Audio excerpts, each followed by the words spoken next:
Hello guys, my name is Siddharth and as I have started the simplified series of TED and TEDx videos to get some purified knowledge. So here we go.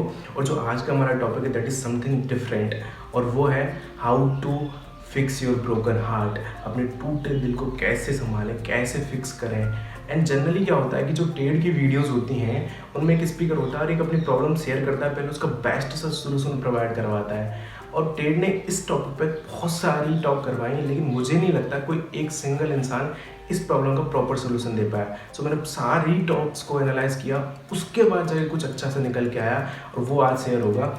और ये जो आज share होगा वो उन लोगों की कई सालों की रिसर्च है जो इस पर्टिकुलर टॉपिक के ऊपर है. सो सबसे पहले हम जानेंगे उन 2-4 टॉक्स पे फोकस करेंगे जिन पे ज़्यादा फोकस किया मैंने.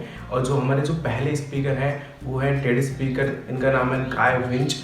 और ये बहुत ही बड़े साइकोलॉजिस्ट हैं. इन्होंने 10,000 से ज़्यादा ऐसे लोगों को ट्रीट किया है जो इस प्रॉब्लम से सफ़र कर रहे थे.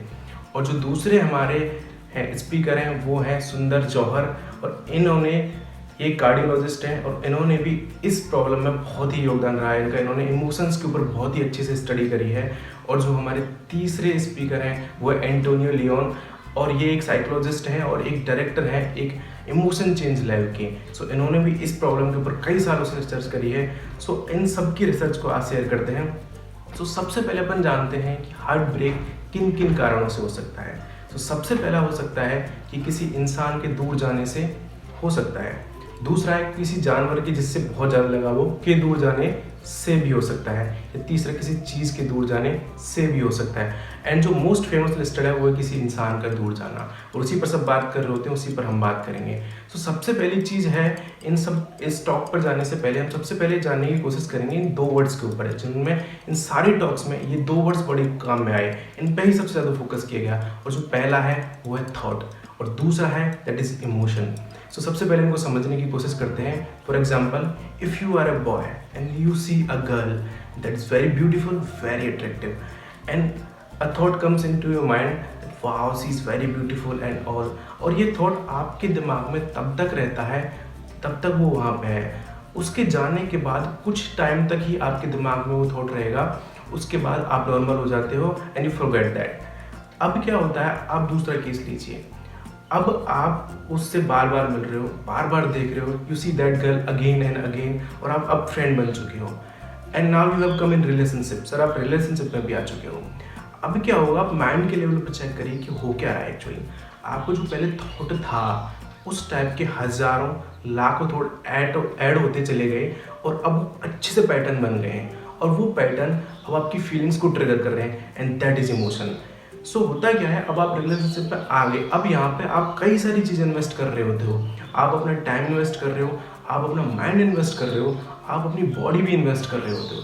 और इन्वेस्टमेंट का रूल है कि जब आप किसी चीज़ को किसी चीज़ में इन्वेस्ट करते हो तो कुछ टाइम बाद अगर वो चीज़ दूर होती है तो सर पेन होता है. अब बात यह आती है कि थॉट और इमोशंस में कुछ डिफरेंस होता है, वो जानने की कोशिश करते हैं. एक्चुअली थॉट इज ड्राई, विचार सूखा होता है, और सूखी चीज़ को from one place to another place shift करना थोड़ा सा आसान होता है. और जो इमोशंस होते हैं वो ज्यूसी होते हैं, वो गीले टाइप के होते हैं, और गीली चीज़ को from one place to another place shift करना थोड़ा सा मुश्किल होता है, और रायता भी फैल सकता है, और जनरली फैलता ही है. अब हमारे जो सुंदर जौहर हैं वो कहते हैं कि क्या ये प्रॉब्लम, जब आप इस प्रॉब्लम से गुजर रहे होते हो, क्या ये प्रॉब्लम रियल है या सब कुछ मेटाफोरिक है या सब कुछ साइकोलॉजिकल ड्रामा है. तो ये कहते हैं कि ये प्रॉब्लम बड़ी ही रियल है. इस प्रॉब्लम का सीधा असर आपके ऑर्गन्स के ऊपर होता है. आपका हार्ट फीलिंग्स को ट्रिगर नहीं करता, फीलिंग्स को जनरेट नहीं करता, लेकिन उनको बड़े अच्छे से रेस्पॉन्स कर रहा होता है. और जब भी आपके साथ ये प्रॉब्लम हो रही होती है तो आपका हार्ट नॉर्मल हार्ट से इस दूसरे टाइप के हार्ट में चेंज हो जाता है, and that is very serious problem. अब क्या होता है कि सर आप रिलेशनशिप में अगर एक्चुअली जेन्युइन हो तो आप अगर सोचने मात्र से, रिलेशनशिप के एंड होने की सोचने मात्र से आपको पेन फील होने लग जाता है. अब सपोज कीजिए आपकी रिलेशनशिप हो गई एंड, रीज़न कुछ भी हो सकता है, इट कैन बी डेथ और बिट्रेयल भी हो सकता है, धोखा, जो कि मोस्ट फेमस है. अब क्या होगा, आपके जो थॉट थे वो सूखे हैं, वो इमीडिएटली चेंज हो जाएंगे. वो जो इंसान के बारे में पहले पॉजिटिव आ रहे थे वो अचानक से उस इंसान के बारे में नेगेटिव आना स्टार्ट हो जाएंगे. लेकिन सर आपके जो इमोशंस हैं वो इतनी जल्दी कन्वेंस नहीं होते, क्योंकि उनको बनने में बड़ा टाइम लगा होता है, तो वो इतनी जल्दी कन्वेंस नहीं होते, इतनी जल्दी टर्न भी नहीं कर सकते आप उनको। So that's where you get stuck. और यहाँ से स्टार्ट होती है आपकी सफरिंग, क्योंकि आपके थॉट कुछ और कह रहे होते हैं, आपके इमोशंस कुछ और कह रहे होते हैं। अब क्या होगा कि जो भी टेक्निक अपन काम में लेंगे वो टेक्निक सिर्फ इस टाइम पीरियड को, सफरिंग के टाइम पीरियड को रिड्यूस करने के लिए काम में आएगी। सफरिंग तो होगी because you have invested something, तो सफरिंग होना जायज़ है, लेकिन इस सफरिंग को थोड़ा कम किया जा सकता है। और यहाँ पे 3 स्टेप काम में आएंगे। अपने जो गाय विंच हैं वो कहते हैं, उन्होंने 10,000 से ज़्यादा लोगों को ट्रीट किया, वो कह रहे थे कि जो प्रॉब्लम सबसे ज़्यादा करते हैं लोग, वो एक प्रॉब्लम है, और वो है कि वो अपने आप से सिर्फ एक ही क्वेश्चन पूछ रहे होते हैं, that why this happen to me, ये मेरे साथ क्यों हुआ, अगर मैं ऐसा ना करता या ना करती तो शायद ऐसा ना होता। और वो उस लास्ट मोमेंट को, जहाँ पे उनका लास्ट ब्रेक डाउन होता है, उसको बार बार फील कर रहे होते हैं, उसके हर मोमेंट को बार बार फील कर रहे होते हैं। और उससे हो क्या रहा है एक्चुअल में, आपकी जो इमोशंस जो ऑलरेडी उस इंसान के लिए इतने स्ट्रॉन्ग थे, आप उनको और ज़्यादा स्ट्रॉन्ग कर रहे हो और अपनी सफरिंग का टाइम पीरियड और ज़्यादा बढ़ा रहे हो। तो सबसे पहला जो स्टेप है वो ये है कि do not ask that type of question to yourself that screw you. और दूसरा जो अपने एंटोनी लियोन कहते हैं कि सबसे पहले आप एडमिट करिए कि sir you are fully settled, आप टूट चुके हो पूरी तरह से। जब ये प्रॉब्लम होती है, you feel like you are in coma, so आप इग्नोर नहीं कर सकते इस चीज़ को, because ignorance makes you fool. So दूसरा स्टेप है कि आप सबसे पहले एडमिट करिए that you are fully settled. अब जो तीसरा और फाइनल स्टेप ये है कि जब आप इस सिचुएशन में, जब आप पूरी तरह से टूट चुके हो, आपको लग रहा है कि अब कुछ नहीं बचा, उस टाइम पे क्या कोई ऐसा एक क्वेश्चन है that you need to flourish that, क्या कुछ ऐसी नीड है you need to still flourish that, अब भी आप उस चीज़ को करना चाहते हो।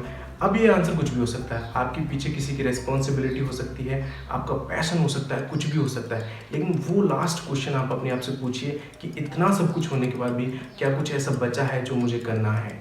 और यहाँ पे आके क्या होता है, इमोशंस कभी मरते नहीं है सर, इमोशंस की डायरेक्शन चेंज की जा सकती है, इमोशंस मरते नहीं है। और वो कैसे होती है, नए टाइप के इमोशंस जो कि ऑलरेडी आपके माइंड में है, उनको प्रायोरिटाइज करके ओवरशेडो कर दो पुराने इमोशंस को।